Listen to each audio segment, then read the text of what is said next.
பொது மக்களுக்கு அன்னதானத்தை வழங்கிய முன்னாள் அமைச்சர் ஆர்.பி. உதயகுமார். மதுரை மாவட்டம் வாடிப்பட்டியில் முன்னாள் முதலமைச்சர் எடப்பாடி பழனிசாமி அவர்களின் 70வது பிறந்த நாளை முன்னிட்டு முன்னாள் அமைச்சர் ஆர்.பி. உதயகுமார் அவர்கள் வாடிப்பட்டியில் அன்னதானத்தை துவங்கி வைத்தார். அன்னதானத்தை துவங்கி வைத்த பிறகு மருத்துவ முகாம் நடைபெற்றது. ஏழை எளிய மக்கள் பயன்பெறும் வகையில் முன்னாள் முதல்வர் எடப்பாடி பழனிசாமி அவர்களின் பிறந்த நாளை முன்னிட்டு மருத்துவ முகாம் மதுரை மாவட்ட மருத்துவ அணி செயலாளர் டாக்டர் விஜயபாண்டியன் அவர்களின் சார்பாக வாடிப்பட்டியில் இன்று மருத்துவ முகாம் நடைபெற்றது. இதில் ஏராளமான ஏழை எளிய மருத்துவ முகாமில் கலந்து கொண்டு பயனடைந்தனர். முகாமை துவங்கி வைத்த பிறகு செய்தியாளரை சந்தித்த முன்னாள் அமைச்சர் ஆர்.பி. உதயகுமார் செய்தியாளரை சந்தித்தார்.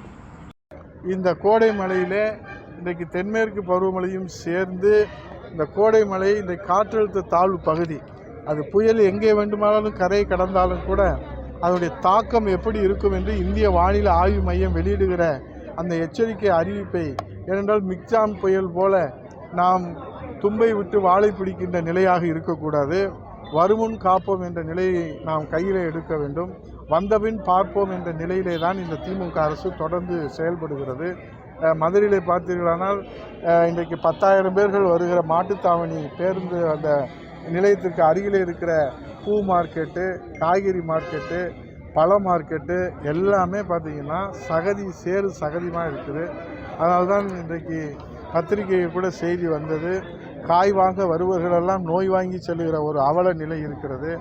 3 ஆண்டு கால சாதனை என்று சொல்லுகிற கலைஞர் நூலகத்துக்குள்ளே தண்ணீர் புகுந்து தரைத்தளம் முழுவதுமாக தண்ணீரில் மூழ்கி இருக்கக்கூடிய அந்த காட்சிகளெல்லாம் நாம் தொலைக்காட்சியிலே பார்க்க முடிந்தது.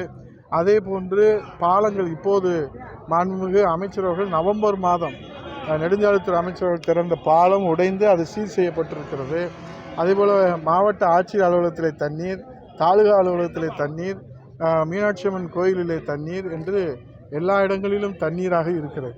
ஆக இப்போது நாம் எதை பார்க்கிறோம் என்று சொன்னால், கோடை வெயிலிலே அவர்கள் இந்த ஹீட் ஸ்ட்ரோக்கினாலே மக்கள் இறக்கக்கூடிய சூழ்நிலையிலே தடுப்பு நடவடிக்கைகள் இல்லை. அதேபோல் இப்போ கோடை மழையிலையும் இந்த தடுப்பு நடவடிக்கை என்பது நிவாரண பாதுகாப்பு முன்னெச்சரிக்கை நடவடிக்கையாக இந்த அரசு எடுக்கவில்லை. ஆகவே இயற்கை மழையை நாம் தடுக்கவும் முடியாது, தவிர்க்கவும் முடியாது. ஆனால் தற்காப்பு செய்து கொண்டு அதை பாதுகாப்பாக எதிர்கொள்ளலாம். அதை இந்த அரசு செய்ய முன்வர வேண்டும். அதற்கு உரிய அறிவிப்புகளை கொடுக்க வேண்டும், முன்னெச்சரிக்கை நடவடிக்கை எடுக்க வேண்டும். புரட்சித் தலைவர் ஐயா எடப்பாடியார் தொடர்ந்து இதை வலியுறுத்தி வருகின்றார்கள். 2 தினங்களுக்கு முன்பாக 2 கோடி பேர்களுக்கு குறுஞ்செய்தி அனுப்பியிருக்கிறோம் என்று சொன்னார்கள்.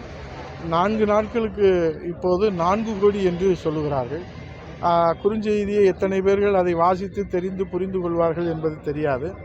எத்தனை கோடி பேர்களுக்கு நீங்கள் அனுப்பியிருக்கிறீர்கள் என்ற அந்த விவரங்களை காட்டிலும் இந்த நேரடியாக மக்களுக்கு செய்திகள் சேர்கிற வகையிலே நீங்கள் இன்னும் விரிவுபடுத்த வேண்டும்.